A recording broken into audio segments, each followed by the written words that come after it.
예배하기 위해 오신 여러분들을 예수 그리스도의 이름으로 환영합니다. 서로 돌아보시면서 함께 예배함이 기쁨입니다. 인사하시겠습니다.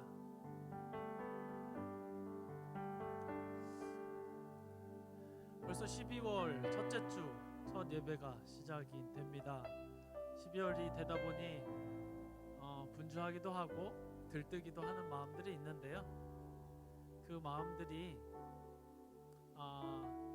이 12월이기 때문에 세상의 사람들이 들뜨기 때문이 아닌 우리 주님 때문에 우리가 기뻐하고 들뜨고 그렇게 보내는 12월 달이 되었으면 좋겠습니다.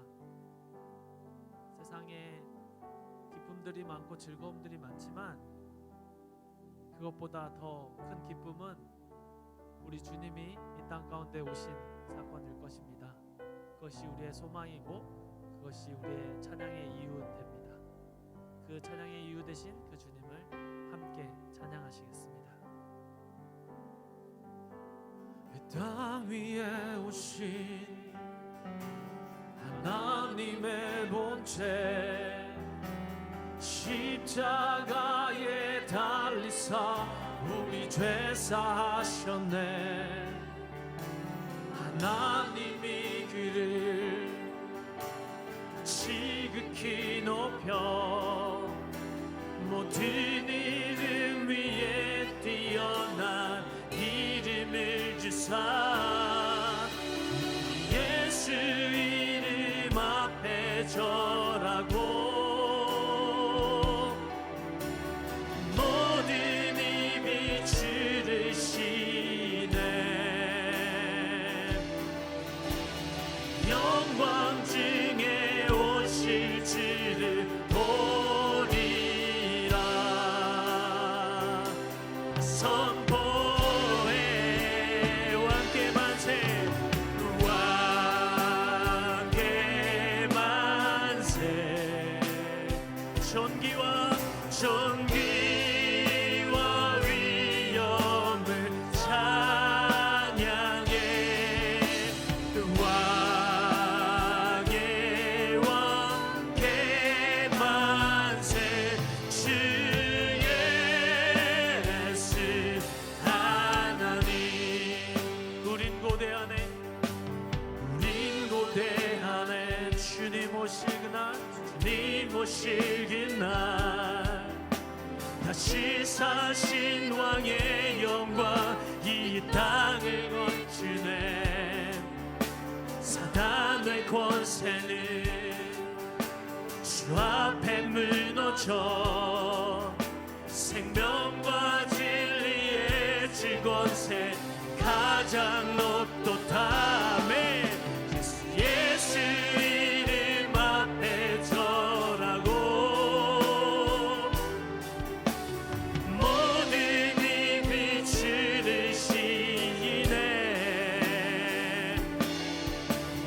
영광 중에 오실 줄을 보리라. 선포해 왕께 만세.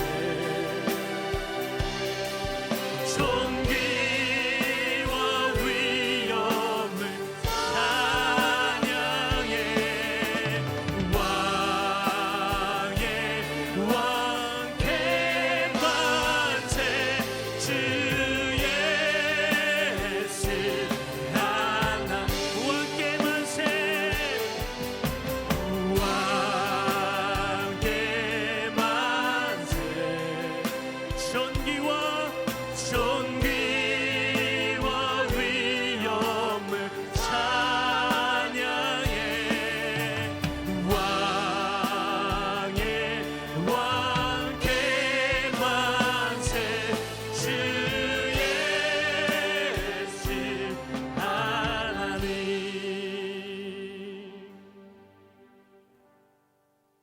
아멘. 슬픈 마음 있는 사람 예수 이름 믿으며 영원토록 변함없는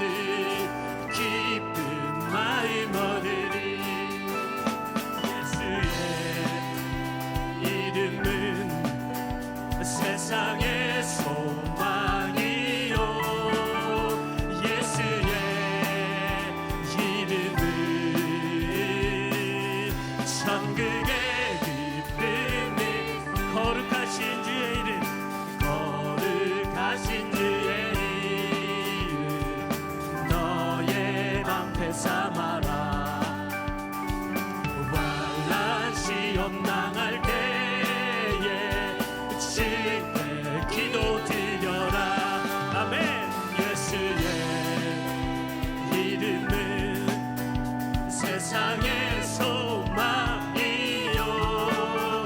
예수의 이름은 천국의 기쁨 우리의 목소리를 높여 존귀하신 주의 이름 우리 기쁨 내도다 주의 품에 안길 때에 기뻐 찬송 드리리 예수의 이름은 세상의 소망이요 예수의 이름은 천국의 기쁨일세 우리 갈 길 당한 후에 우리 갈 길 당한 후에 보좌 앞에 나가 왕의 왕께 경배하며 멸구하는 일이니 예수의 이름은 세상의 소망이요 예수의 이름은 천국의 길 다시 한번 예수의 이름은 세상의 소망이요 예수의 이름은 천국의 기쁨일세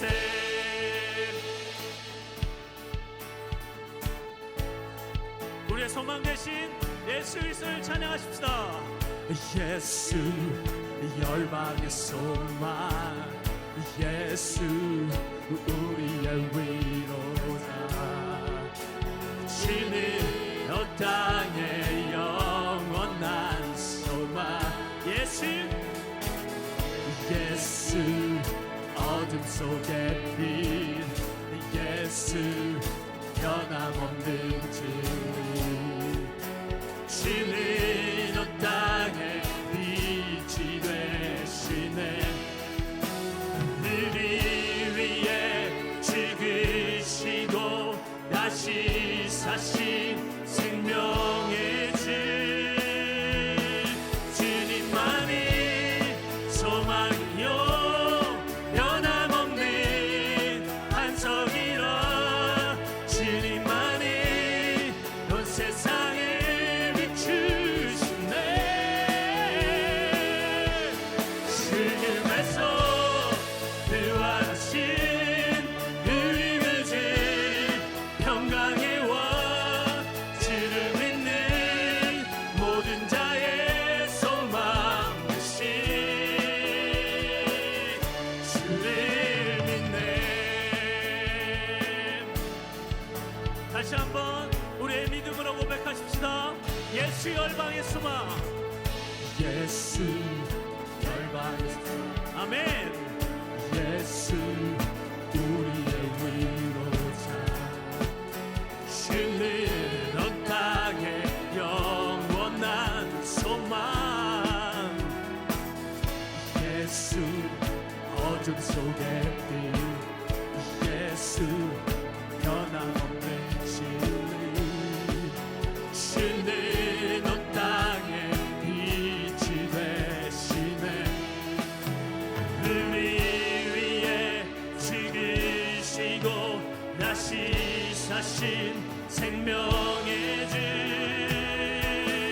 주님만이 소망이요 변함없는 반석이라 주님만이 온 세상을 비추시네 또 죽음에서 부활하신 우리 구주 영광의 왕 주를 믿는 모든 자의 소망 되신 주를 믿네 우리 위해 죽으시고 우리 위해 죽으시고 다시 사신 생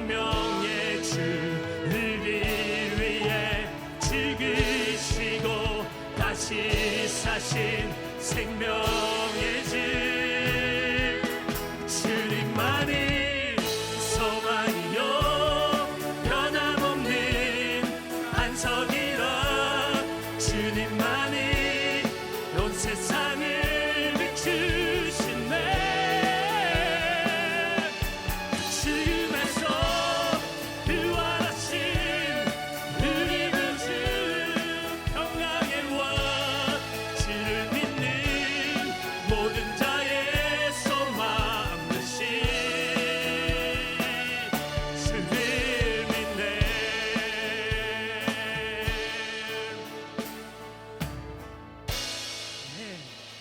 우리 소망 되신 주님을 찬양합니다.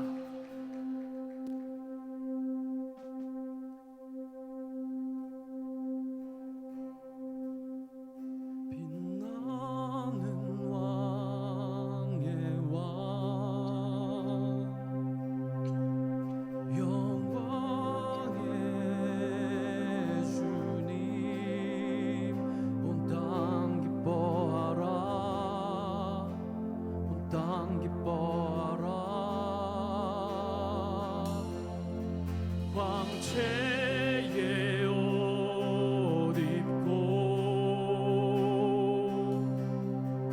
어둠 물리쳐 저 원수는 떠내 저 원수는 떠내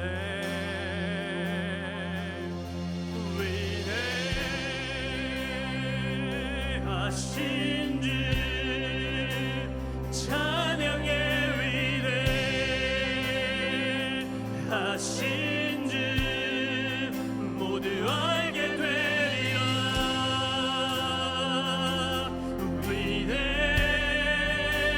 위대하신 주 영원한 주의 주 영원한 주의 주 시간의 주관자 시간의 주관자 알파와 오메가 알파와 오메가 상 위의 하나님 아바 성령 예수 사자와 어린 양 사자와 어린 양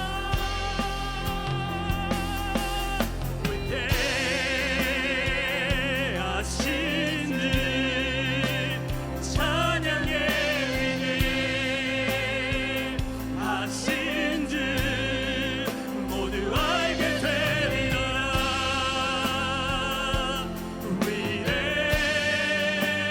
위대하신 주 위대하신 주님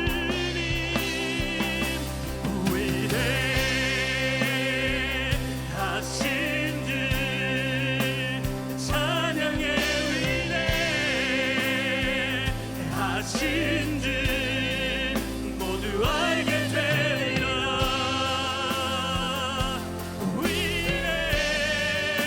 위대하신 주 모든 이름 위에 뛰어나신 그 이름 모든 이름 위에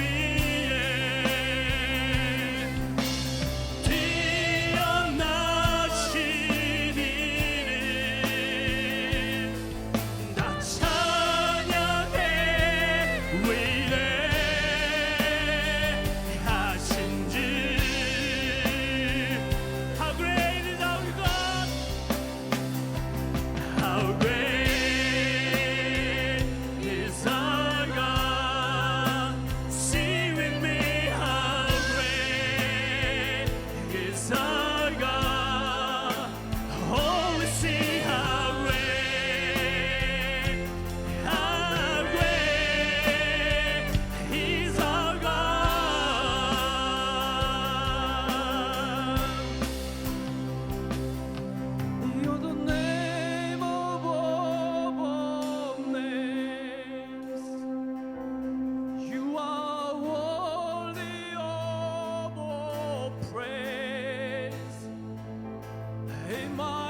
시간 우리가 주님 앞에 기도할 때 그 놀랍고 광대하시고 위대하신 주님을 마음껏 경험되는 예배를 소망하면서 기도하십시다.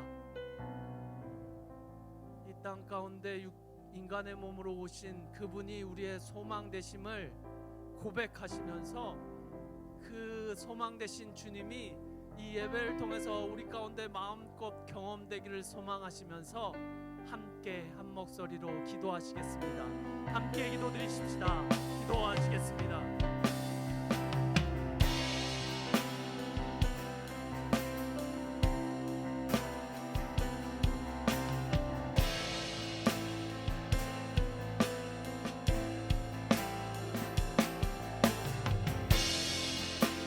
그 크고 위대하신 능력의 하나님, 당신을 이 예배 가운데 경험되게 하여 주시옵소서. 인간의 몸으로 우리 가운데 오셔서 참 소망 되신 그 주님이 우리의 예배 가운데 경험되는 놀라운 시간이 되도록 우리 가운데 일하여 주시옵소서. 그 주님을 경험하기 원합니다. 그 위대하고 크신 주님이 우리 예배의 구원자 되시는 그 주님이 경험되기 원합니다. 온 열방의 소망 되시며 모든 이름 위에 뛰어나신 그 주님의 이름을 높여드리며 찬양하며 나아갑니다. 하나님, 이 시간 가운데 주님 임재하여 주시고 우리 마음 가운데 또한 우리가 드리는 예배 가운데 오직 하나님 홀로 영광 받아 주시옵소서. 하나님, 이 자리 가운데 우리가 나와왔습니다. 주님의 이름을 높여드리기 위해 나와왔습니다. 우리가 우리 가운데 있는 악한 생각들 또한 주님 앞에 집중하지 못하는 마음이 있다면 온전히 다 내려놓게 하여 주시고 오직 주님께만, 주님 말씀에만 우리가 귀 기울이며 나아가는 시간 될 수 있도록 주님 도와주시옵소서. 하나님, 12월 첫째 주로 이렇게 주님 앞에 예배 드립니다. 하나님, 우리의 1년을 돌아보길 원합니다. 많은 어려움도 있었고 또 많은 고난도 있었지만 그 가운데서 주님께서 일하심을 우리가 경험하였고 또한 우리는 목격하였습니다. 아버지, 그 감사가 우리 삶 가운데 넘칠 수 있도록 도와주시옵소서. 특별히 12월을 맞아 우리가 그 하나님과의 관계를 우리가 점검하길 원합니다. 우리가 한 해를 살아가면서 우리 가운데 말씀을 붙들고 살았는지, 우리가 기도의 자리를 사모하며 나아갔는지 돌아보게 해주시고, 하나님, 우리 가운데 부족한 것들이 있다면은 정확하게 진단하고 또한 내년을 위하여서 더욱더 발전된 모습으로 완전히 체크하고 또 점검해서 그것을 정말 더 좋은 것으로 우리가 바꿀 수 있도록 주님 도와주시옵소서. 또한 다른 사람들과의 관계 가운데도 우리 다른 사람들에게 상처를 준 것이 있습니까? 또한 다른 사람들을 미워하고 정죄한 일이 있습니까? 하나님, 회개하게 하여 주시고 온전히 아버지, 그 주님께서 내 이웃을 내 몸과 같이 사랑하라고 하셨던 그 말씀을 붙들며 정말 우리 가운데 어려운 관계가 있다면, 깨어진 관계가 있다면 회복하는 그런 12월 한 달 될 수 있도록 주님 도와주시옵소서. 특별히 성탄의 기쁨이 기쁨으로 기다릴 수 있는 이 한 달 될 수 있도록 도와주시옵소서. 또한 단순히 성탄의 기쁨뿐만이 아니라 우리가 이 초림의 자리에서 다시 오실 그 예수님을 기다리며 바라는 또 우리의 신앙인의 모습이 되길 원합니다. 우리가 어렵고 힘든 시간 가운데도 우리가 기뻐할 수 있음을, 우리가 소망을 가질 수 있음은 바로 다시 오실 그 예수 그리스도, 우리가 그것을 바라고 기다리기 때문입니다. 하나님, 우리 가운데 그 참 소망이 있게 하여 주시고 그 살아있는 기쁨으로 우리가 살아가는 우리 모든 한마음교회 성도들 될 수 있도록 도와주시옵소서. 하나님, 말씀을 듣는 시간입니다. 우리가 정말 겸손히 주님 앞에 나아가게 해주시고 또한 말씀을 전하시는 우리 목사님 붙들어 주셔서 그 말씀이 땅에 하나도 떨어지지 않고 우리 마음 가운데 온전히 심길 수 있도록 주님 도와주시옵소서. 감사드립니다. 이 모든 말씀 우리 주 예수 그리스도 이름으로 기도드렸습니다. 아멘.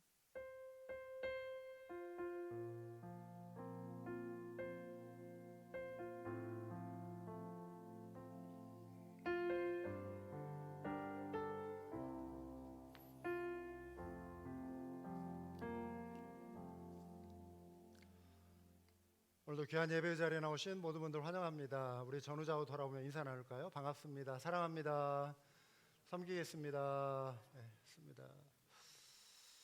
네, 오늘 오랜만에 우리 귀한 우리 가족 방문해 주셨습니다. 2014년도 5월달에 우리 한마음께서 안수받고 또 이제 어스틴에서 이렇게 사역을 하다가 이제 한국 귀국을 앞두고 있는데요. 그 전에 우리 한맘께서 유스 사역으로 이렇게 성실하게 잘 동역했던 이 김준형 목사님, 양윤아 사모님, 그 다음에 환희 라희, 네, 우리 환영의 박수 보내시기 바랍니다. 네.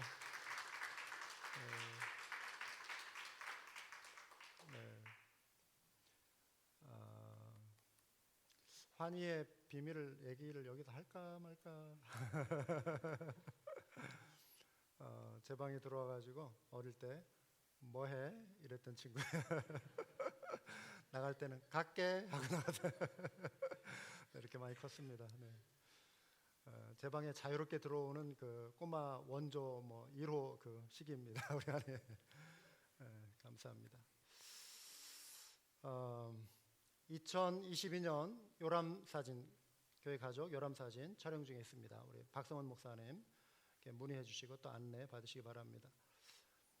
EJ 학생들을 위한 크리스마스 슈박스 2주 후인 12월 19일까지 밖에 지금 준비되어 있는 박스 이제 가지고 가셨어요. 계속 해 오셨으니까 요령하실 것입니다. 12월 19일까지 가지고 오시면 되겠습니다. 박스 안에 남학생인지 여학생인지 그리고 몇 학년인지 이렇게 표시가 되어 있거든요. 그래서 보시고 여러분들이 뭐 골라 가셔도 좋고 아니면은 잡히는 대로 가져가셔서 거기에 맞춰서 선물 이렇게 준비해 오시면 되겠습니다. 우리 EJ 학생들에게 큰 또 격려가 되겠고요. 그걸 전달하는 과정에 그 가족들을 만나며 예수님의 사랑을 나누고 복음을 전할 수 있는 기회가 되거든요. 그래서 EJ 슈박스 많이 참석해 주시기 바랍니다. 참여해 주시기 바랍니다. 강덕훈 전사님 지난주에 광고 드린 대로요. 오늘부터 청소년부 사역 담당하게 되었습니다. 잘 감당하도록 격려의 박수 다시 한번 보내시기 바랍니다.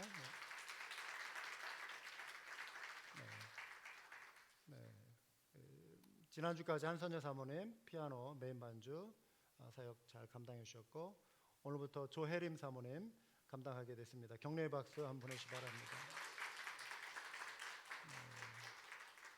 또 우리 반주하시고 잠깐 자리 비우셨는데 우리 김경진 사모님 계속해서 잘 감당하시도록 또 격려 박수 한번 보내시기 바랍니다. 네. 오늘 예배 후에 남선교회 원래회 이 자리에서 있겠습니다. 김광렬 집사님 그 웨더포드 그 알터레이션 쪽에 이제 일을 하러 오셔서 여기에 좀 머무실 계획이었는데 아틀란타 방문했다가 오시는 길에 급하게 병원에 연락을 받고 이머전시 입원을 했습니다. 이분이 원래 건강이 좀 안 좋으신 분이세요. 교통사고를 과거에 크게 당해서 몸이 많이 망가진 상태에 참 기적적으로 많이 회복이 된 분인데요.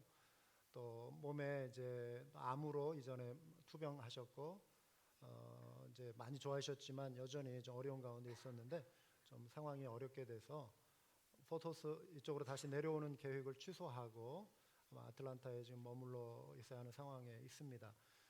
김광렬 집사님이신데 우리 한맘교회 중보기도 해드린다고 제가 말씀드렸고요. 위로를 드렸습니다. 여러분 기억나시는 대로 기억하시고 꼭 기도해 주시기 바랍니다.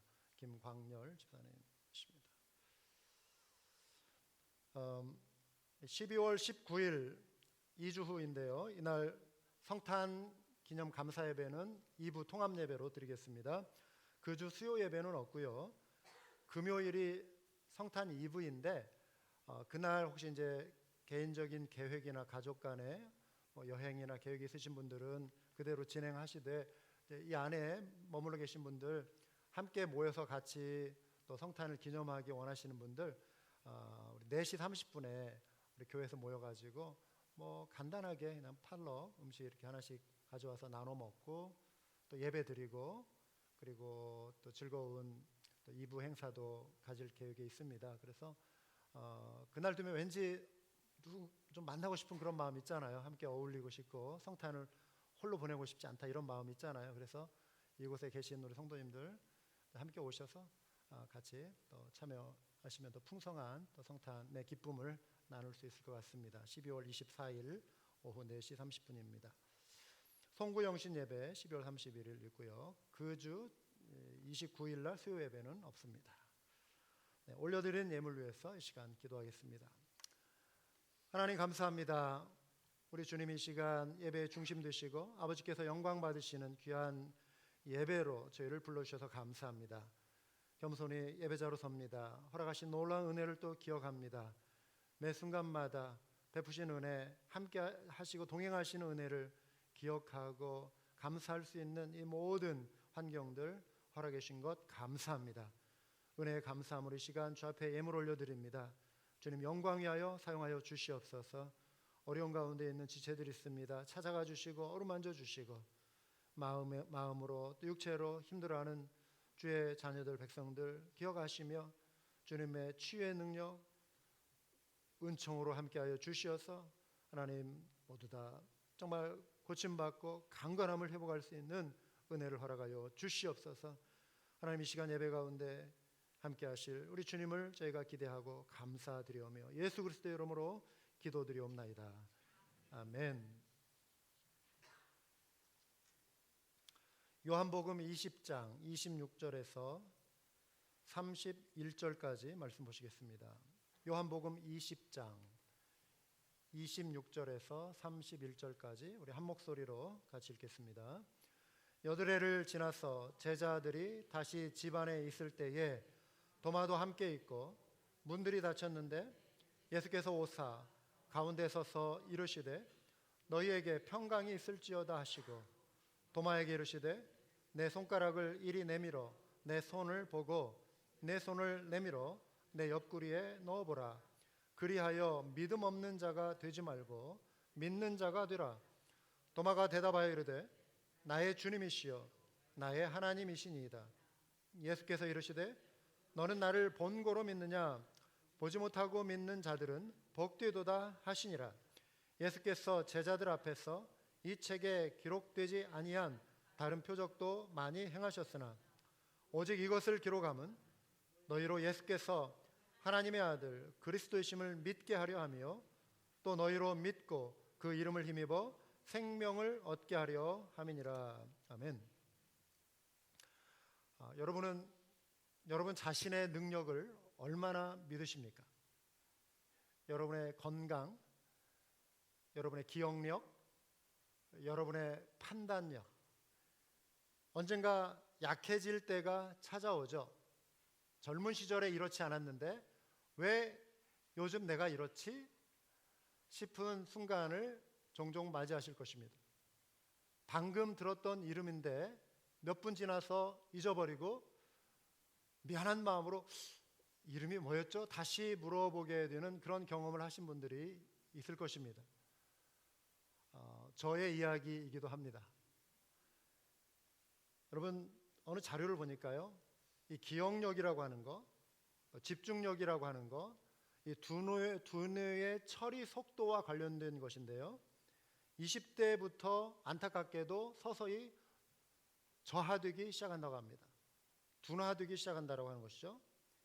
그나마 몸 안에 예비 신경세포가 있어서 조금 도움을 주기는 하는데 40대 초반에 이르면 예비 신경세포도 바닥이 나고 우리 몸은 20대 초중반과 현격한 차이를 보이기 시작하며 그 순간부터 내리막길을 걷기 시작한다. 이러한 연구가 있습니다. 우리는 우리 자신을 지나치게 신뢰해서는 안 되죠. 그럴 수가 없어요. 어제 2021년 12월 4일 오늘의 양식 Our Daily Bread 책자를 이렇게 보니까요, 글의 서두에 미국의 환경운동가였던 잭 웨인버그라고 하는 사람이 별 생각 없이 내뱉은 말 한마디가 한 세기의 어떤 선입견, 어떤 그 스테레오타입, 고정관념으로 자리 잡게 된 그 에피소드를 소개하고 있었습니다.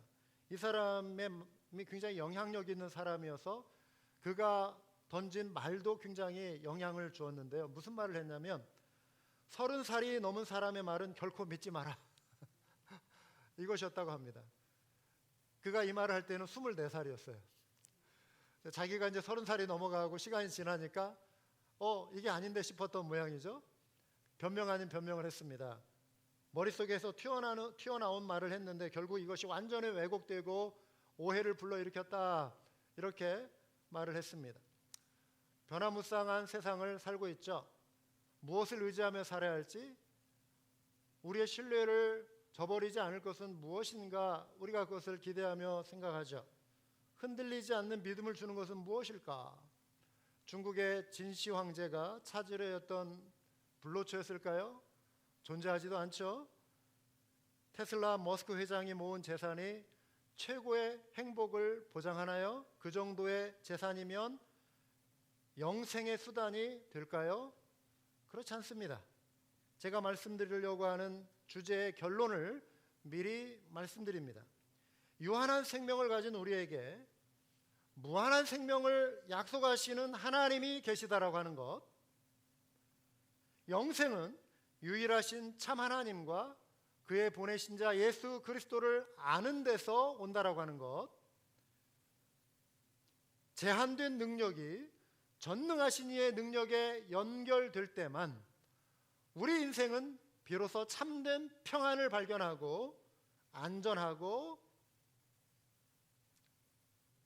영생에 이르게 된다라고 하는 것, 이게 오늘 제가 여러분들에게 미리 말씀드리는 결론입니다. 우리가 이렇게 확신 있게 이런 확신을 주장할 수 있는 것, 증거할 수 있는 이유가 어디에 있을까요? 그것은 바로 예수 그리스도의 부활 때문입니다. 인류에게 흔들리지 않을 믿음을 준 유일한 진리, 예수 그리스도의 십자가의 사건 그리고 부활의 권능에 있습니다. 요한복음 20장은 부활하신 예수님의 소식을 소개하는 장입니다. 부활의 소식을 제자들에게 제일 먼저 전해준 이는 마리아라고 하는 여인이었죠. 제자들이 그 자리에 마리아의 말을 듣고 있었죠. 도마도 아마 그 자리에 있었을 것입니다. 그날 저녁에 예수님이 제자들을 방문하셨어요. 그런데 그 순간에는 도마가 자리를 비우고 없었습니다. 예수님은 어디론가 떠나시고 도마가 제자들을 찾아왔을 때 제자들이 도마를 붙들고 들뜨고 흥분된 목소리로 이렇게 말을 했습니다.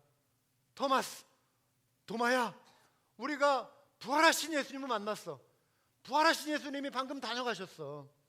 우리가 주를 보았노라. 이렇게 이야기를 했습니다. 한 번은 마리아에게서, 다른 한 번은 그의 동료들인 그 제자들로부터 예수님의 부활 소식을 도마가 들었습니다. 신뢰할 수 있는 사람들이었죠.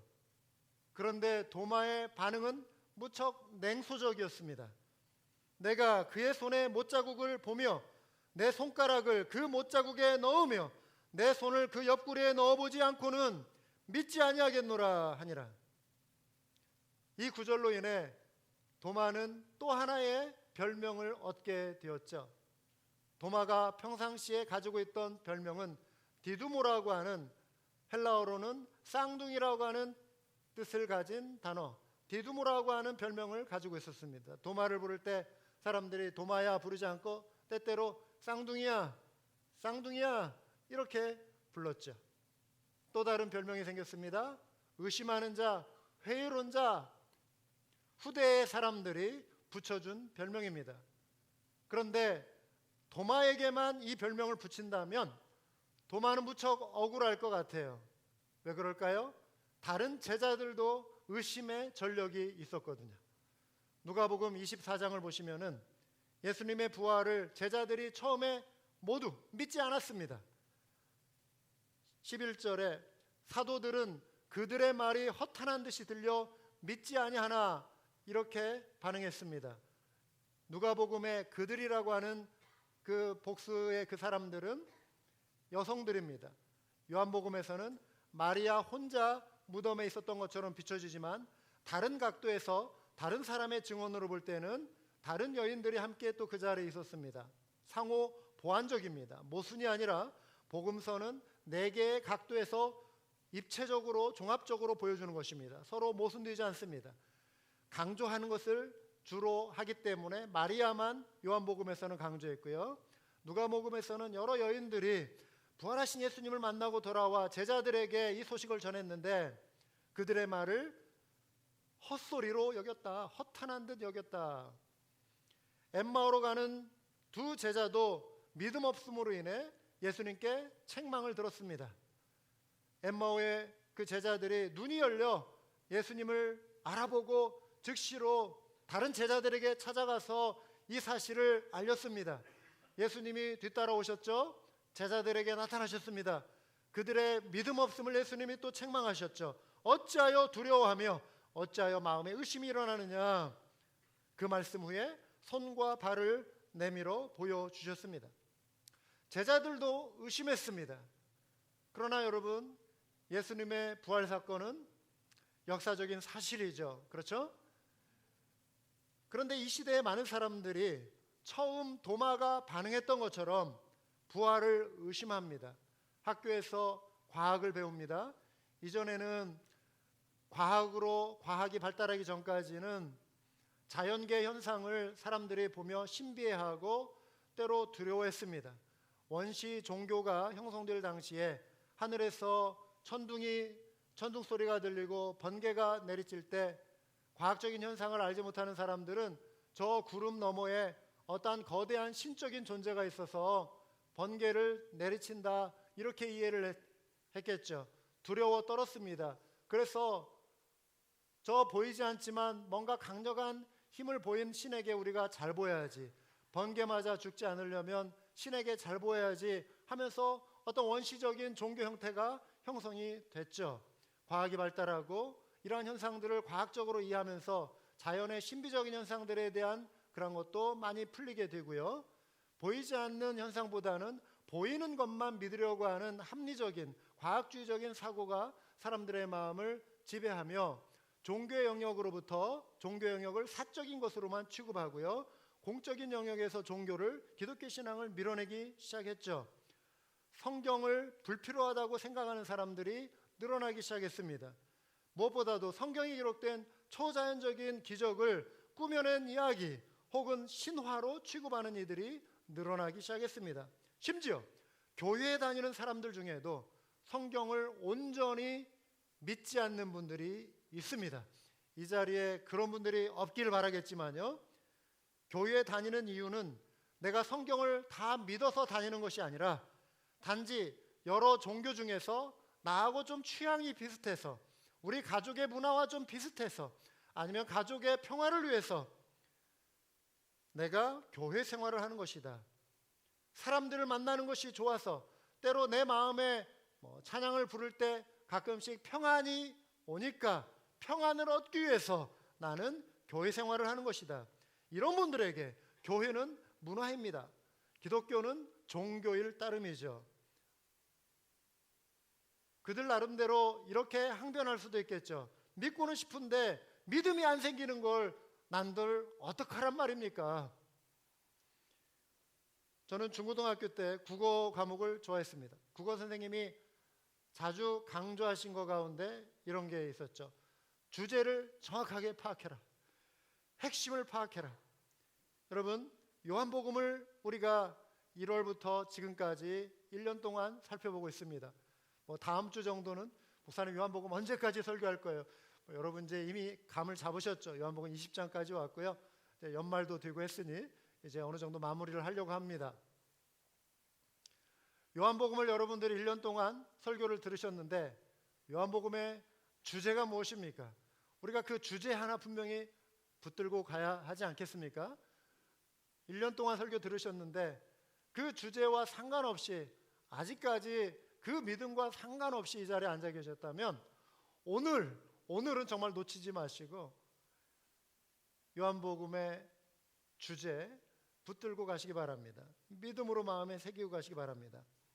요한복음의 주제는 예수 그리스도가 하나님의 아들 되신다라고 하는 거예요. 하나님이 이 땅에 육신으로 오신 그분, 하나님의 아들 되심. 사도 요한이 요한복음을 기록한 목적을 분명하게 이야기해 줬어요. 알기 쉽게 내가 이 책을 왜 쓴 줄 압니까? 하고 이렇게 묻듯이, 내가 묻고 대답하듯이, 내가 이것을 기록한 목적은, 이렇게 보여주고 있어요. 그러면 그거 우리 붙들어야죠.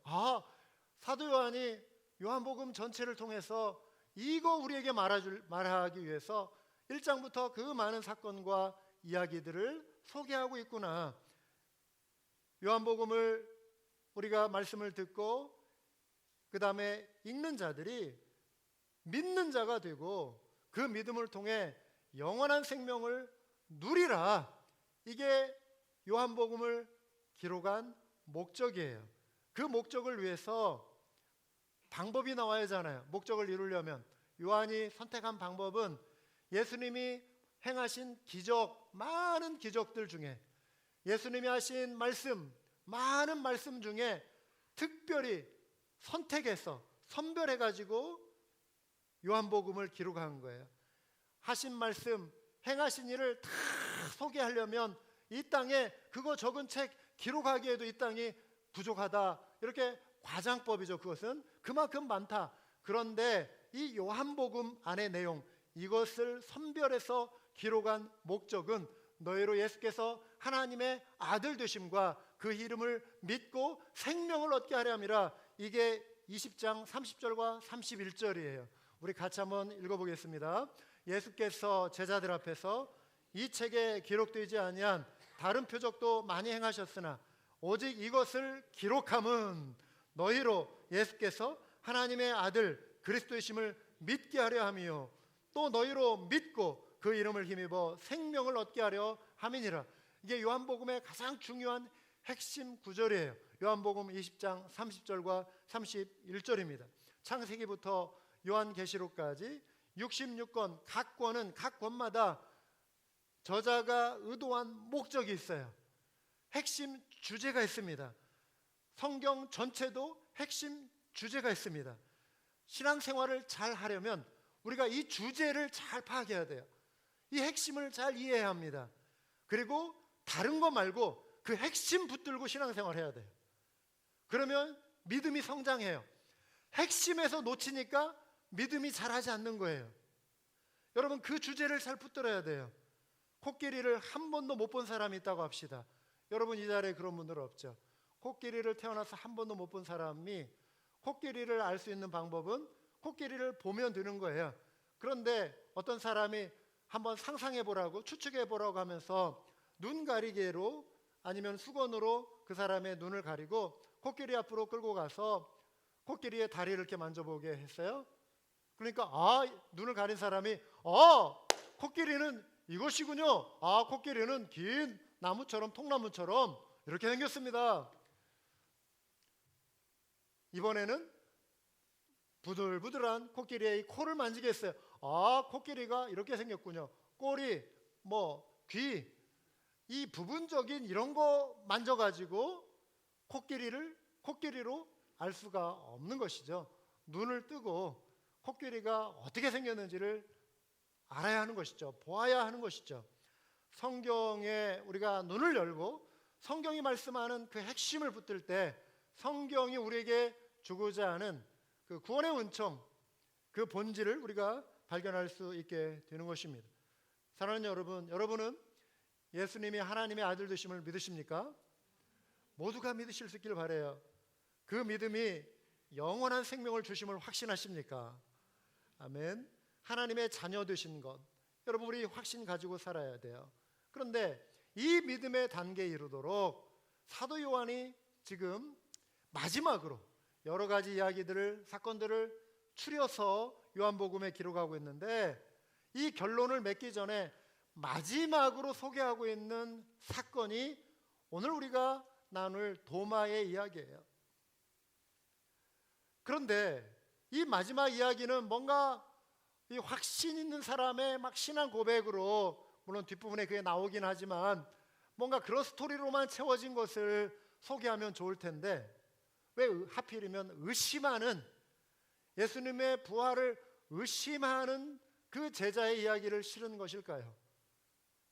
3년 반 동안 예수님을 따라다녔던 그 도마, 그 제자가 예수님을 믿지 않고, 부활하신 예수님을 믿지 않고 의심한 내용을 왜 성경이, 요한이 소개하고 있는 것일까요? 예수님의 하나님 아들 되심에 혹시 이것은 흠집을 내는 것이 아닐까요? 성경의 권위를 약화시키는 것은 아닐까요? 제자들의 의심을 솔직하게 다룬 이유는요. 그런데 부활이 제자들에게 그만큼 충격적인 사실이었기 때문에 그렇습니다. 너무나도 충격적인 일이었어요. 그래서 그 부활을 믿기가 어려운 거예요. 아니 여러분 어린 시절에 뭐 할아버지 할머니 돌아가셨을 때 그 시체, 저도 뭐 할아버지 임종 때 그 관에 누워 계신 할아버지 얼굴을 뵀었고 그런 시체를 여러분들 보신 분들이 많이 있을 거예요. 분명히 죽었는데 예수님 같은 경우는 처참하게 제자들 눈으로 확인할 수 있는 그 비참한 죽음을 당하셨던 예수님, 죽었던 시체, 장사되었던 그분이 살아나셨다.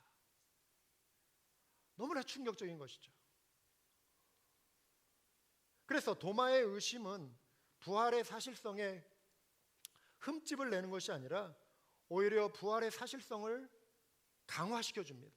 강조하고 있어요.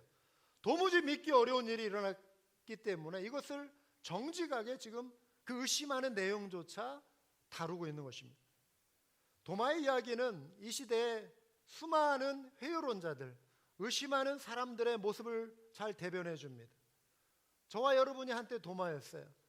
이 자리에 혹시 도마처럼 여전히 성경이 믿어지지 않고 예수님의 부활을 온전히 받아들이지 못하는 분이 있을지도 모르겠어요. 그렇다면 오늘 이 도마의 이야기를 통해 여러분 그 의심을 떨쳐내시길 바라요. 참 믿음을 가지실 수 있길 바랍니다. 그걸 위해서 지금 요한이 그 당시의 사람들뿐만 아니라 후대에 이 요한복음을 읽을 사람들을 위해서 이 말씀을 남겨놓고 있는 것이죠. 도마가 말했어요. 내가 그의 손에 못자국을 보며 내 손가락을 그 못자국에 넣으며 내 손을 그 옆구리에 넣어보지 않고는 믿지 아니하겠노라. 도마가 이런 말을 할 때 예수님은 그 자리에 안 계셨죠. 8일 후에 예수님이 제자들에게 다시 나타나셨는데 두 번째, 그때는 도마가 있었어요. 예수님이 다른 제자들에게 말씀하신 내용은 안 나오고요. 두 번째 찾아오셨을 때 예수님이 도마에게만 말씀하세요. 요즘식으로 하면 맞춤형 전도처럼 도마의 궁금증을 해결해 주시는 거예요. 의심을 해결해 주시는 거예요. 예수님이 굉장히 자상하세요. 배려해 주셨어요. 마치 그 전에 그 옆에서 도마가 의심하며 믿지 못하겠다라고 말했던 것을 들으셨던 것처럼, 아셨죠? 예수님이 그 자리에 있으셨던 것처럼 8일 후에 다시 제자들에게 찾아와서 도마에게 도마가 의심했던 그 내용을 정확하게 해결해 주고 계시는 것이죠. 네 손가락을 이리 내밀어 내 손을 보고 네 손을 내밀어 내 옆구리에 넣어보라. 그리하여 믿음 없는 자가 되지 말고 믿는 자가 되라. 도마가 손을 내밀었다는 이야기 성경에 기록 없습니다. 예수님의 옆구리 만졌다는 기록 없어요. 그런데 도마가 고백해요. 나의 주, 나의 하나님이시니다. 나의 주, 나의 하나님이시니다. 예수님이 나타나시는 순간 도마의 의심이 사라졌어요. 해결되어 버렸어요. 믿게 됐어요.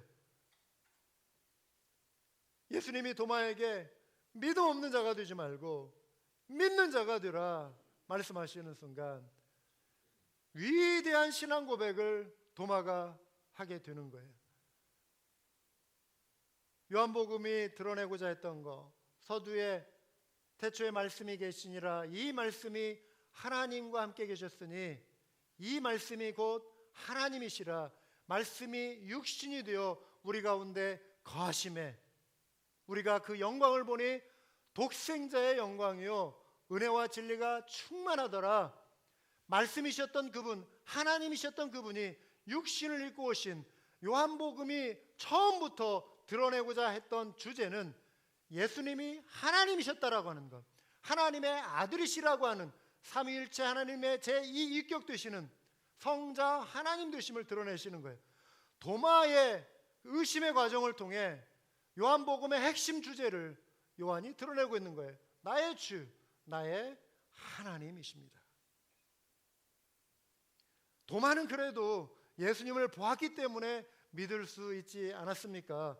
제게도 뭐 그런 체험 주신다면 이제 더 이상 의심하지 않겠습니다. 저 믿겠습니다. 이런 생각하시는 분 혹시 안 계세요? 훗날 이런 주장하실 할 것을 아마 예수님이 미리 아신 듯 이런 말씀을 하셨어요. 너는 나를 본고로 믿느냐? 자, 여기까지는 도마에게 하시는 말씀이에요. 자, 이제 도마는 믿게 됐어요. 이후부터는 도마가 아닌 다른 사람들을 향하여 말씀하세요. 보지 못하고 믿는 자들은 복되도다. 이후에 도마가 아닌 다른 사람들 500여 형제까지 고린도전서 15장에 부활의 목격자들이 있었어요. 그 중에 태반이나 지금 살아있다. 사도 바울이 원하면 그 증인들 데려다 앞에 세울 수 있다. 부활의 목격자들이 이렇게 많다. 그런데 그 500여 형제들 이후에는 사도 바울 예수님의 부활하심을 환상 가운데 봤지만 그 이후에 부활하신 예수님을 가시적으로 본 사람들 없어요. 그러면은 예수님이 나타나시지 않으면 도마처럼 계속 의심하는 사람들만 있을 텐데요. 그렇지 않다. 예수님이 말씀하시기를 너는 나를 본고로 믿느냐? 보지 못하고 믿는 자들은 복되도다 하시니라. 예수님을 두 눈으로 보지 않아도 믿는 자들이 되어야 하고 믿는 자들에게 주시는 약속이 복이라고 하는 거예요. 그 복은 잠시 후에 소개하겠습니다. 보여주면 믿겠다. 요즘에 많은 사람들이 생각합니다. 이 기대감을 갖죠. 실제로 봄으로써 믿는 사람들도 있어요. 또 가끔씩 하나님께서 그러한 체험들을 허락하시기도 합니다. 모두에게 그런 일은 없지만 가끔씩 그러한 선물을 주시기도 해요. IMB 해외 선교 그 본부에서 일주일간 기도 편지를 이렇게 쭉 보내줬어요. 그 가운데 6일째 되는 날 그 내용을 이렇게 보니까 오늘 소개해드리고 싶은 그 내용이 있어서 제가 좀 발췌를 했습니다. 동남아시아 어느 부족에 마마라고 하는 이름을 가진 여성이 있었습니다. IMB 선교사님들이 그 마을에 들어가서 복음을 전하고 성경 말씀을 전했어요. 예수님을 알지 못했던 이 마마라는 여성이 하나님에 대한 이야기를 들으면서 마음에 뭔가 특별한 기대감이 생겼어요. 저 선교사님이 전해주는 하나님 안에 뭔가 특별한 능력이 있지 않을까 기대감이 생겼어요. 어느 날 그 마마에게 딸로부터 연락이 왔어요. 딸이 키우던 돼지가 죽은 거예요. 그 부족에게 돼지의 가치는요, 한 사람의 2, 3개월 수입과 맞먹는데요. 돼지 한 마리의 가치가 무척 큰 거예요. 돼지 한 마리의 죽음은 예사 죽음이 아니라 큰일 난 거예요. 딸이 큰 슬픔에 빠졌습니다. 딸이 얼마 전에 들은 그 하나님을 기억했어요. 그러면서 하나님 이야기를 했어요. 그러니까 딸이 이렇게 말을 하는 거예요. 하나님이 살아계시다면 돼지도 혹시 살릴 수 있지 않을까요? 마을 사람들이 걱정스러워서 모여가지고 돼지우리 앞에 이렇게 모여들었어요. 스테판이라고 하는 여성이 그곳을 찾아갔습니다. 돼지우리 안으로 이렇게 들어가가지고 무릎을 꿇고 기도했습니다. 하나님, 당신이 계시다면 그 증거를 이 사람들에게 보여주십시오. 그런데 놀라운 일이 일어났어요. 기도하는 중에 돼지가 살아났어요. 할렐루야. 이 모습을 본 마마가 예수님을 믿게 되고 그 다음날 침례를 받았어요. 믿음이 성장하기 시작했어요. 다른 사람을 위해서 기도해주고 싶은 마음이 생겼어요. 그 마을에 4개월 동안 몸이 아파가지고 누워있는 어떤 여성이 있었어요. 죽어가고 있었어요. 꿈쩍도 하지 못하게 됐어요. 믿음의 체험을 한 이 마마가 다가가서 기도해주고 싶은 마음이 들어서 기도했어요. 놀라운 일이 일어났어요. 10분 후에 죽어가던 여성, 다 죽는다라고 여겼던 여성이 벌떡 앉아서 의자에 똑바로 앉는 기적이 일어났어요. 놀라운 일이죠. 그런데 이러한 기적을 보면서 하나님을 만나고 믿음이 성장한 신실한 성도들이 나타났지만 동시에 반대로 그 모습을 보고 비웃는 사람, 미쳤다라고 손가락질하는 사람들도 마을에 일어났어요. 복음서에 나타난 예수님 당시의 모습이 그대로 이런 일들이 일어나는 거예요. 모두에게 여러분 이런 특별한 체험이 일어나면 좋겠지만 하나님께서 모두에게 다 이러한 기적과 환상을 보여주시는 것은 아니죠. 자, 그런데 여러분, 우리가 여러분들 가운데 지난 1년 혹시 교통사고 크게 날 뻔한 적이 있었다. 사고 나신 분도 있겠지만 사고 날 뻔한 적이 있었다. 아찔했던 순간이 있었다. 이러면 손 한번 들어보시기 바랍니다. 한 분도 없습니까? 네, 두 분, 세 분 있는지 없는지 잘 기억이 안 나시나요? 뭐 많이 안 계시네요. 자, 그 순간 어떤 분들이 사고 날 뻔했다고 해봐요. 앞에 가던 트럭에 타이어가 탁 튀어나와가지고 막 내 앞으로 막 오는데 그 순간 나도 모르게 뭔가 천사가 나를 막 붙들어주는 것처럼 신적인 능력에 감동이 되어서 샥샥 했는데 기적적으로 타이어를 쫙 피하고 사고가 안 났어요. 이거는 내 능력이 아니야. 이거는 정말 하나님이 이 순간 나를 붙들어 주셨어. 하나님이 살아계신 걸 느꼈어. 그러고 간증을 할 수가 있잖아요. 그날 수요 예배 때 목사님 저 간증하고 싶어요. 낮에 이런 일이 있었는데 이거는 제 능력이 아니었어요. 하나님의 살아계심을 느꼈어요. 여러분 이렇게 간증할 수 있겠죠? 충분히 가능하죠? 그렇죠? 자, 그런데 그 하루 365일 중에 하루 나머지 364일 동안 한 번도 사고의 위기가 일어나지 않는 그 평안한 삶의 과정은 하나님이 함께 하시지 않은 것인가요? 오히려 364일 그 날들이 하나님의 은혜가 나와 함께 했던 기적의 연속이었어요. 우리는 특별한 위기의 상황에서 내가 건짐을 받을 때만 하나님이 살아계신 것처럼 느끼는데 매일 내가 의식하지 못하고 평범하게 살아가는 평범함 중에 경험하는 그 평안함에 대해서는 하나님의 손길을 의식하지 않는다라고 하는 것이죠. 우리는 체험하고 있어요. 하나님은 함께 하십니다.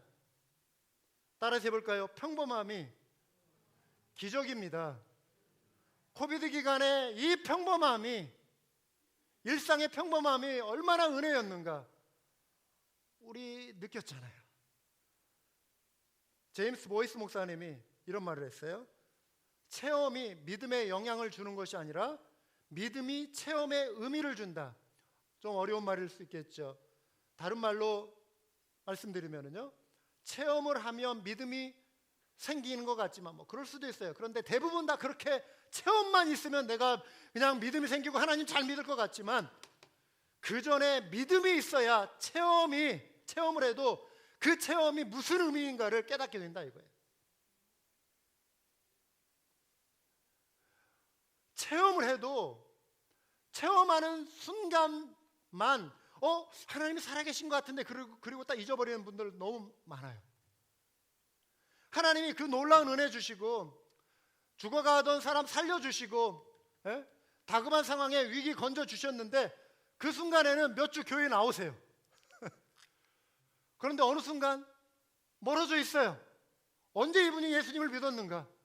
수련회 가서 은혜 받았다고 하고 간증도 하고 그랬지만 전혀 하나님과 상관없이 살아가는 분들 있어요.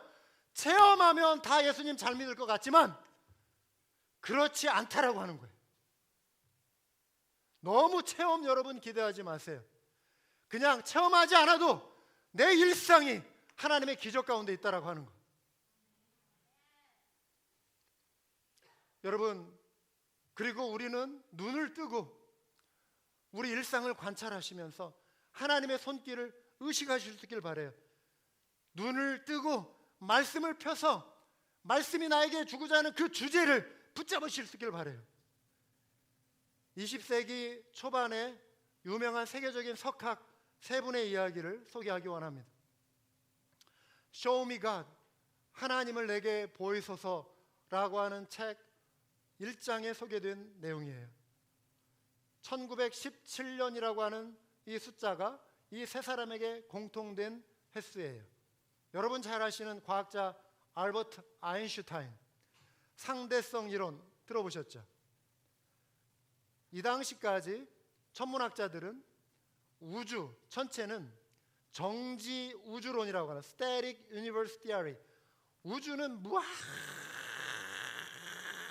무한정 오래되었다, 끝을 알 수 없는, 그 시작을 알 수 없는 무한정한 오래된 거기에서부터 시작을 할 수 없는 곳에서부터 존재하고 있었기 때문에, 존재하기 시작했다가 아니라 그냥 존재하고 있었기 때문에 우주의 기원에 대해서는 과학자들이 연구하는 것을 관심 두지 않았습니다. 그런데 아인슈타인의 생각을 바꾼, 아인슈타인도 그렇게 생각을 했어요. 결정적인 증거가 10년 뒤에 나타났어요. 1927년경에 천문학자 에드윈 허블이라고 하는 사람이 허블 망원경이라고 하는 것을 발명했어요. 허블로 은하계를 볼 수 있고 은하계 너머의 성운들을 볼 수 있는 시대가 열려버린 거예요. 우주를 살필 수 있는 시대를 보는데, 허블 망원경으로 관찰하여 천문학의 새로운 혁명적인 발견, 새로운 진리로 서게 된 과학적 발견이 이거예요. 성운들이 우주의 은하계에서 멀리 떨어진 별개의 은하계로서 수많은 항성들을 포함하고 있을 뿐 아니라 그 은하들이 모두 엄청난 속도로 우리에게서 멀어져 가고 있다는 사실. 우주는 계속해서 팽창하고 있다. 거리가 먼 만큼 비례해서 더 빠른 속도로 우주는 팽창하고 있다. 그렇다면 우주는 첫 폭발이 일어난 출발점이 있다. 빅뱅 이론. 출발점이 있다. 이렇게 믿는 팽창 우주론이 천문학의 정설로 굳어졌습니다. 아인슈타인의 방정식을 풀려면 우주의 연령을 무한히 길게 잡으면 방정식이 풀리지 않는다는 사실을 깨닫게 된 거예요. 우주는 시작점이 있어야 방정식이 풀려요. 그런데 이거는 바로 성경의 창조론하고 일치하는 거예요. 아인슈타인이 크리스찬이 되지는 않았지만 무신론자에서 유신론자가 되었어요. 뭔가 우주는 시작한 이가 있다. 그렇다면 나는 그 시작한 사람을 좀 만나고 싶다. 시작한 그 신을 만나고 싶다. 아인슈타인의 고백이었어요. 두 번째 인물은 고고학자인 윌리엄 올브라이트라고 하는 분입니다. 1917년에 소위 문서 가설이라고 하는 이론을 주장했습니다. 신학교에서 공부하시는 분들 이 내용 들어보셨죠? 성경에 기록된 이스라엘 왕국 이전의 구약의 역사들, 창세기의 역사들, 이런 것은 모세오경 이런 것은 모세가 쓴 것이 아니라 대부분 후대에 유대인의 그 후손들이 기록한 것이다. 성경의 이야기는 후손들이 조작해낸 전설이다, 신화다, 이렇게 주장했습니다. 성경의 근간을 흔들어버리는 이 비평학으로 인해 많은 사람들의 믿음이 흔들렸죠. 그런데 이 사람이 1920년대 고고학적인 그 발견을 통해서 이 사람의 생각이 바뀌기 시작해요. 창세기 14장에 묘사된 것과 동일한 아브라함의 그 전쟁, 소돔과 고모라 성의 그 왕들, 그들이 사로잡혀가고 거기에 빠져 죽고 막 이렇게 끓는 요즘으로 하면은 막 석유 나는 막 그런데 거기에 빠져 죽고 막 그 전쟁이 일어났어요. 그 조카 롯을 구하기 위해 가가지고 전쟁을 해서 승리해서 데려오는, 포로로 끌려갔던 전쟁 그 조카와 그 일가족을 구출해오는 아브라함의 전쟁 이야기, 그 전쟁 경로가 고고학을 통해서 발견이 됐어요. 청동기 시대의 비석들 중에 창세기 14장의 그 전쟁에 참여했던 아리옥이라고 하는 그 왕의 이름이 나오는데 그 이름이 실린 비문이 발견이 됐고요. 셈의 자손이었던 에벨, 아브라함, 라반 같은 성경 인물 그 이름들이 주전 2000년 이전에 만들어진 비문 속에서 발견이 되었다고 하는 것입니다. 창세기에 언급된 문화적 관습과 특수 용어들이 이미 모세 시대보다 훨씬 앞선 때에 존재했다라고 하는 것을 고고학적인 발견을 통해 알게 된 거예요. 깨닫게 된 거예요. 1956년에 이 올브라이트가 이렇게 말을 했습니다. 고고학에 의하면 구약 전승이 대부분 역사적 사실임을 인정하지 않을 수 없다 그랬어요. 세 번째 인물입니다. 1917년에 영국 옥스퍼드대를 졸업한 C.S. 루이스, 탁월한 지성인이었습니다. 1차 세계대전에 참전하고 돌아와서 무신론자였던 그가 더 심각한 무신론자가 되어서 왔습니다. 그는 감각으로 파악될 수 없는 것은 의미가 없으며 종교는 다만 무식하고 어리석은 사람들을 위한 것이다, 이렇게 주장했습니다. 1929년에 친구가 복음서는 분명한 역사적인 사실에 근거해서 쓴 것이다, 복음서의 역사성에 대해서 말하는 것을 들으며 C.S. 루이스의 무신론이 흔들리기 시작했어요. 유신론을 인정하기 시작했습니다. 그는 고전 언어에도 탁월한 사람이었어요. 헬라어로, 무신론자였지만 헬라어로 요한복음을 읽어가는 과정에 놀라움에 사로잡혀 그가 이렇게 고백을 했습니다. 나는 일생 동안 시와 소설과 신비문학과 전설과 신화들을 읽어왔다. 나는 그것들이 어떠한지 잘 안다. 그런데 요한복음은 그것들과는 전혀 달랐다. 그러면서 C.S. 루이스가 한 말이, 그리고 나서 그가 점차적으로 변화의 과정을 통해서 예수님을 인격적으로 만나게 돼요. 회심의 장면이 나오는데 기쁨에 놀라다, surprised by the joy인가요? 그 원어가 그럴 거예요.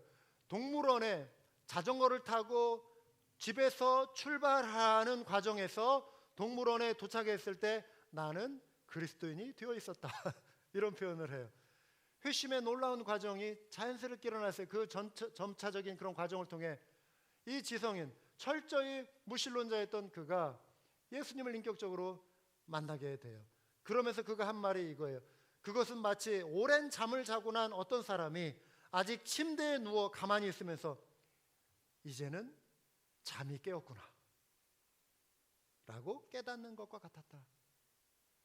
하나님을 만난 거, 예수 그리스도를 만난 거, 잠이 깨어보니 예수님이 계셨다.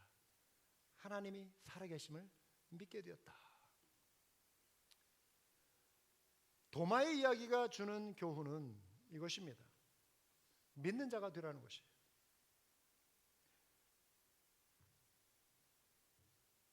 보고 믿으라. 읽고 믿으라.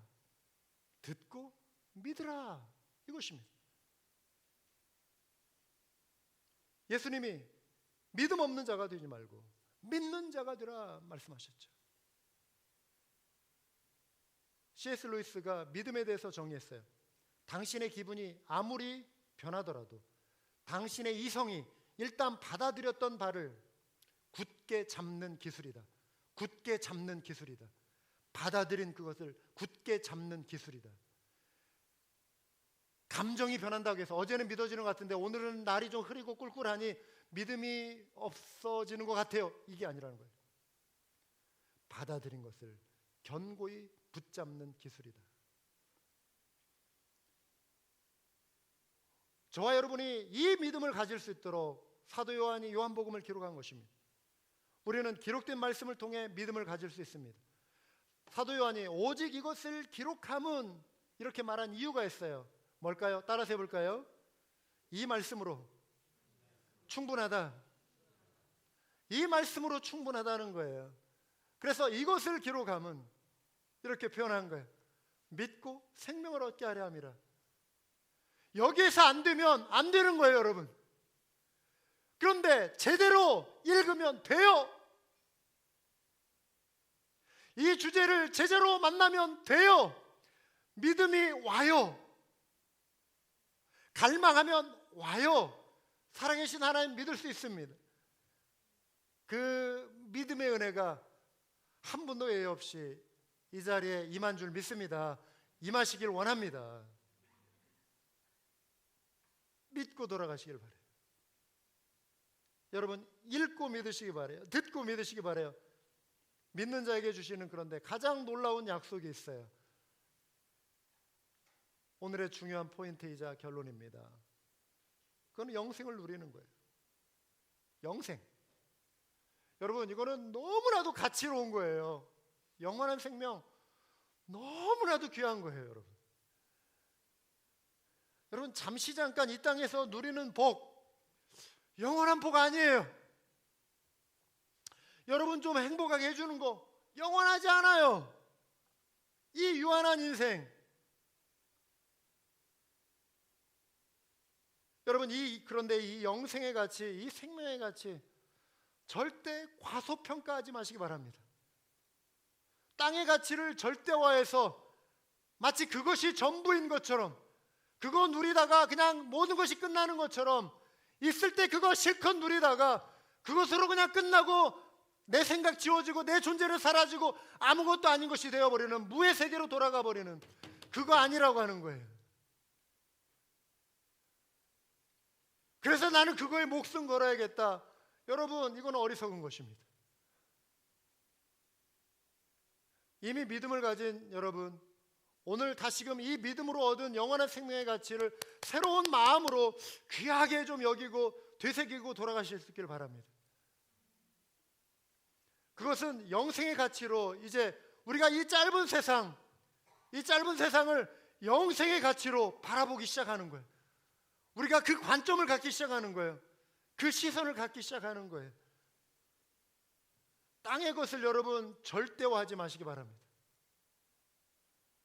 보이는 것을 전부인 것으로 여기고 살지 마시기 바랍니다.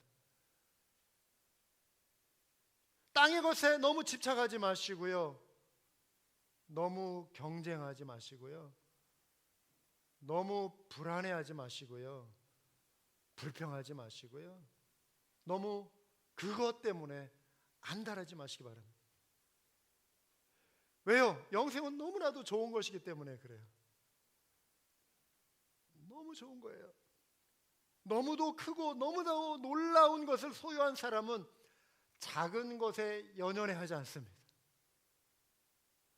혹시 여러분 최근에 내가 한 100불 손해봤다, 한 1000불 손해봤다, 그것 때문에 막 너무 억울해가지고 막 가슴치고 막 잠 한두 시간 못 주무시고 덜 주무시고 막 그런 분 계세요 혹시? 100불 1000불 큰 거죠. 큰 거죠. 아무것도 아니라는 거 아니지만, 그러나 여러분 어카운트에 $1,000,000가 있어요. $1,000,000를 가지고 있는데 100불 1000불 잠깐 손해본 거, 그것 때문에 막 화가 나가지고, 그럴 필요는 없잖아요. 그렇죠? $1,000,000이 있는데 뭐 막 그렇게 해야 $1,000,000 모을 수 있나요? 그러면은 막 그 1000불도 막 이래야 좀 손해 볼 수 있고 내리고 할 수 있는 거예요. 그렇죠? $1,000,000 있는데, 자, 영생의 가치와 이 땅의 유한한 삶의 가치는 $100 vs $1,000,000, 100불 대 $1,000,000, 그 차이가 아니에요. 견줄 수 없는 차이예요. 영생이 우리에게 주는 놀라운 축복, 그 관점으로 우리가 이 땅을 좀 조명하면서 우리 믿음의 사람들이 이 풍성하고 놀라운 이 풍요로움을 우리가 누리고, 여기에 우리가 연결되고, 우리가 여기에 이거를 묵상하고 살 때, 그러면 우리는 좀 인색해지는 거 우리 건너뛸 수 있어요. 내가 씻을 수 없는 죄, 그리스도의 보혈로 깨끗해지고 죄 용서받은 거 확신하는 순간, 내게 조금 상처 준 사람 이제 용서할 수가 있게 돼요. 아멘. 왜요? 그 구원의 은총이 너무나도 크기 때문에, 그 용서의 가치가 너무나도 귀하기 때문에 나도 용서하며 살 수 있기 시작하는 거예요. 영생을 누리는 삶이 바로 이런 것입니다. 천국은 언젠가 맞이할 막연한 나라 아닙니다. 사랑하는 여러분, 예수님을 영접하신 여러분, 이미 천국은 여러분에게 임했어요. 저와 여러분에게 천국은 시작됐습니다. 우리는 천국 백성이에요. 천국을 누리며 살아가도록 천국 안에 우리를 이끌어 주셨어요. 이미. 영생은 죽으면 시작되는 거 아니에요. 영생을 얻었고, 요한복음 5장 24절, 심판에 이르지 아니하나니 사망에서 생명으로 옮겼느니라. 말씀을 잘 보세요. 영생을 얻었고, you have the eternal life. 그 영생을 you have, 현재 얻었다.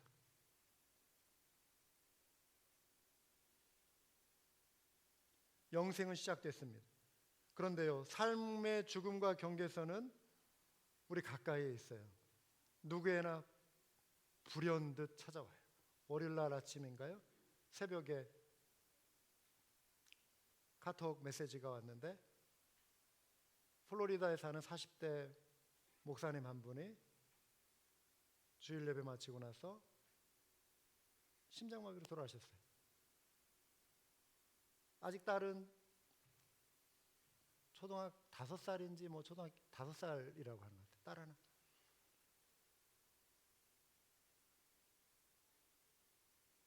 불현듯 찾아와요.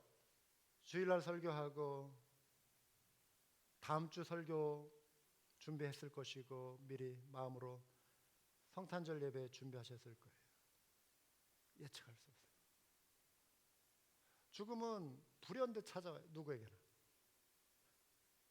여러분, 그 영생, 그 불현듯 그 경계선에 우리가 직면하기 전에 오늘 이 시간 내가 누리고 그 천국 백성으로 확신하고 그 확신 가지고 돌아가실 수 있길 바랍니다.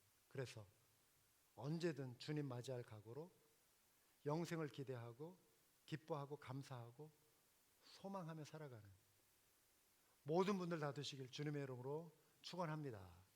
기도하시겠습니다.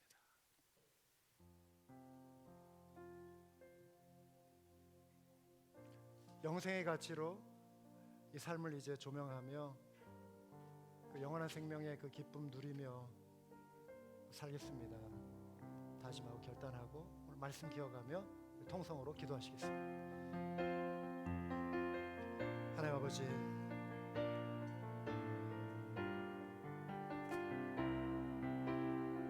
오 주님, 이 영생의 가치로 세상을 바라보고, 오 주님, 영생을 누리며 영생을 기뻐하시는 아버지 하나님,